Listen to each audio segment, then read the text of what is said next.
how Nigeria, Ghana, and Sudan were divided by colonial borders. The untold story. What if the borders of your country were drawn by people who never lived there, never spoke your language, and never cared about your future? That's the story of Africa today. We're diving deep into how colonial powers carved out Nigeria, Ghana, and Sudan with straight lines that cut through tribes, families, and entire civilizations. Stay till the end, because you'll see how these artificial borders still shape conflict, culture, and identity today. And tell me in the comments, do you think Africa should ever redraw her borders? It all began in 1884, in a city far away from Africa. European powers met in Berlin, led by Otto von Bismarck of Germany. Their mission? Not to develop Africa, but to divide it. No African leader was invited. No African voice was heard. Lines were drawn on maps not along rivers or mountains, but across kingdoms, tribes, and sacred lands. By the end of the conference, Africa had been cut into 50 territories, controlled by Britain, France, Germany, Portugal, and others. The new map of Africa was like a jigsaw puzzle forced together, and its pieces still don't fit today. Let's start with Nigeria.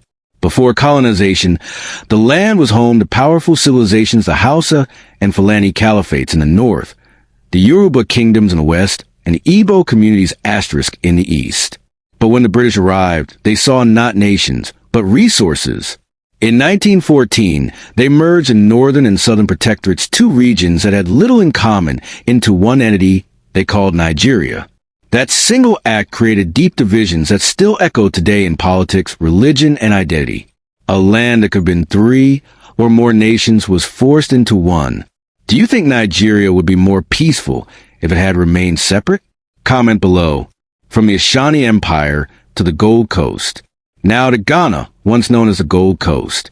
Long before the British arrived, this region had powerful and organized states, especially the Ashanti Empire, which controlled trade and defended its sovereignty fiercely.